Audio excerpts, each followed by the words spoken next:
In the shade of the jungle, the sound of the wind brushing against the leaves can be heard, and a branch is moving very slowly. It seems like someone is crawling, but it's hard to notice with the eyes. Today's main character is the sloth. Many people misunderstand sloths as being lazy. For sloths, slowness is both a weapon and a strategy. By not rushing, sloths avoid danger, conserve energy, and know how to stay in the upper branches of the forest for a long time. The very slow movements of a sloth are almost indistinguishable from the leaves in the background. Being unseen by predators means survival. Sloths rarely make quick movements. They slowly reach out their hands, quietly move their bodies, and can maintain the same position for a long time. Thanks to this slow rhythm, they leave no trace in the noise of the forest. This strategy is based on a unique metabolism. Sloths are skilled at conserving energy. Their heart and breathing work quietly, and their bodies try not to generate excess heat. When the temperature drops, they reduce their movement even more, and when sunlight seeps in, they climb onto branches to warm up. It means maintaining a small ember that burns slowly instead of burning the fuel in your body with countless flames. Thanks to that, we can survive on a dry diet mainly consisting of leaves.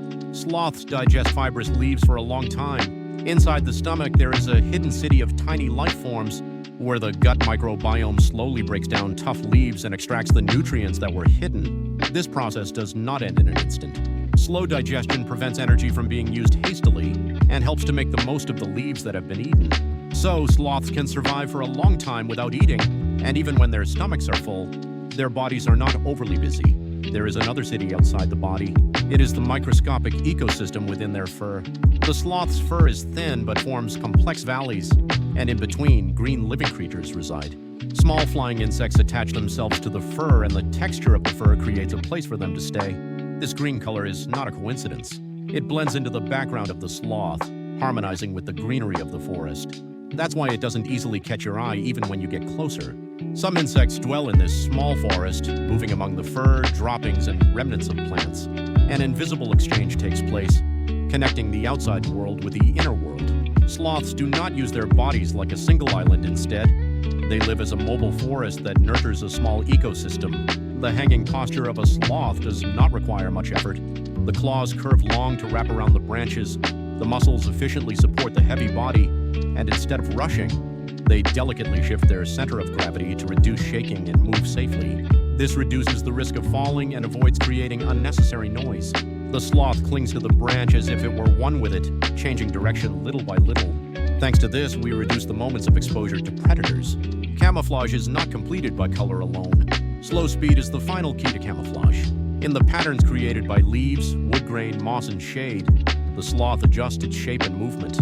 When the wind shakes the leaves, the sloth also sways very slightly. The eyes tend to process continuous changes as a background. So, the sloth subtly exists in harmony with the flow of the forest. It is not hiding, but rather appearing as part of the forest itself. It eats, rests, gathers sunlight on its back, and then moves back into the shade.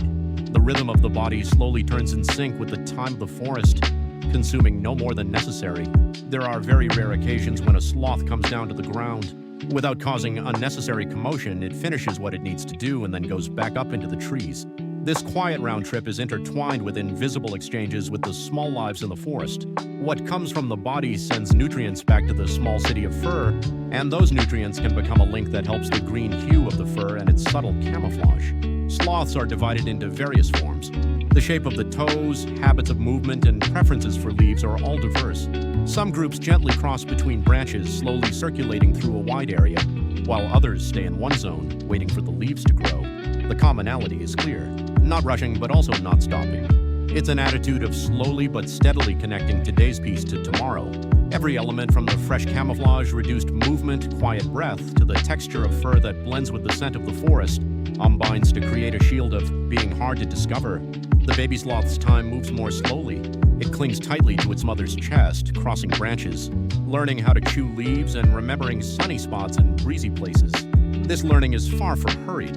It's a process of learning how to synchronize the body sensations with the breath of the forest. The mother chooses paths that are gentle so her small body doesn't get tired, moving while watching the boundary between shade and sunlight. In the end, the message conveyed by the sloth is simple. It's not just about being fast to win being slow. It doesn't mean giving up or being lazy. It's a commitment to conserve energy and only use it when necessary. It's the wisdom that exists invisibly and sways in harmony with the texture of the forest. In the sea of green created by countless leaves, The sloth carves out a small but sturdy path. It's not about the flames that burn quickly, but about living with the embers that last long. That way is the key to sustaining life above the forest for a long time and safely. We often define diligence in just one way, but at the top of the jungle, the sloth offers a different answer. Quiet efficiency, economical movement, coexistence with the ecosystem inside and out. This slow life is not loose. Rather, it is dense. When days come together to form a season, and seasons come together to create a life, it becomes clear that slowness is not a waste but a design. The sloth continues its design on the branch today as well. Slowly but steadily,